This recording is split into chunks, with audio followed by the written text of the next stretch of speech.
जय हिंद दोस्तों। आज की कविता थोड़ी संवेदनशील है। शीर्षक है फैसले और फासले। मेरी नजरों में वो अच्छी थी या फिर उसकी नजरों में मैं बुरा रहा। मेरी नजरों में वो अच्छी थी या फिर मैं उसकी नजरों में बुरा रहा। सच्चाई चाहे कुछ भी हो यारो, लेकिन अपनी नजरों में अच्छा ही रहा।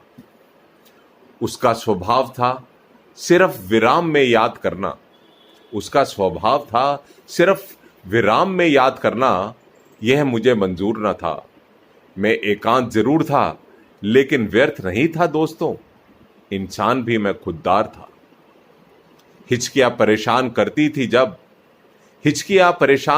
थी जब किसी के एहसास की होती थी अनुभूति।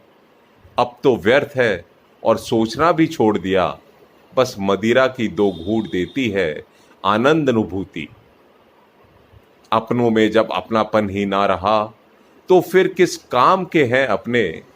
अपनों में जब अपनापन ही ना रहा तो फिर किस काम के हैं अपने। हमने देखी है रेत में भी उगती हुई फसलें जब साथ खड़े हो जाते हैं अपने।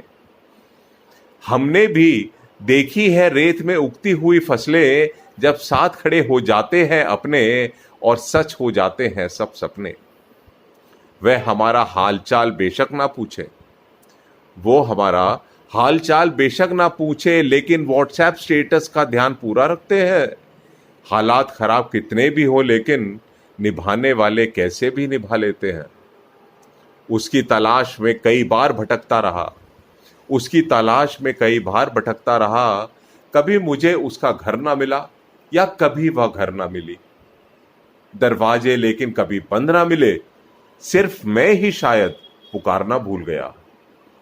दोस्तों, अगर हम सफर का सम्मान करना है तो वक्त रहते ही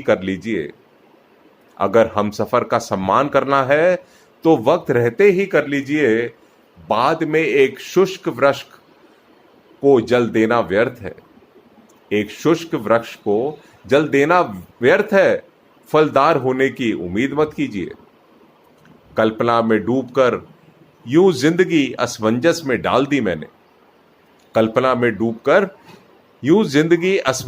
डाल दी मैंने कि वास्तविकता में रहने का ढंग ही भूल गया। दो हम सफर मिले जिंदगी में, दुख और जिम्मेदारी जिनका हमेशा साथ रहा। अब छोड़ दिया है मैंने किसी से भी उलझना। जिसकी इच्छा ना हो तो क्यों बात करना। जब इंसान अपने अपकर्म का न्यायाधीश खुद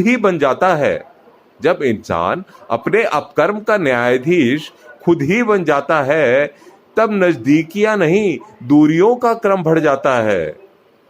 यह सच है कि अहंकार सच सुनने नहीं देता और गलतफहमी सच देखने नहीं देती।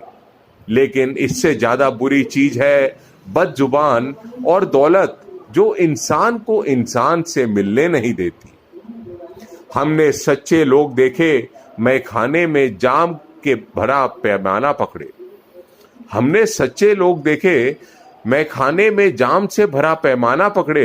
और झूठे लोग देखे अदालत में गीता और कुरान जकड़े। कुछ टूटे या ना टूटे घमंड एक दिन जरूर टूटता है। किसी को डर हो या ना हो विश्वास, ईश्वर ही अंतिम निर्णय करता है। धन्यवाद।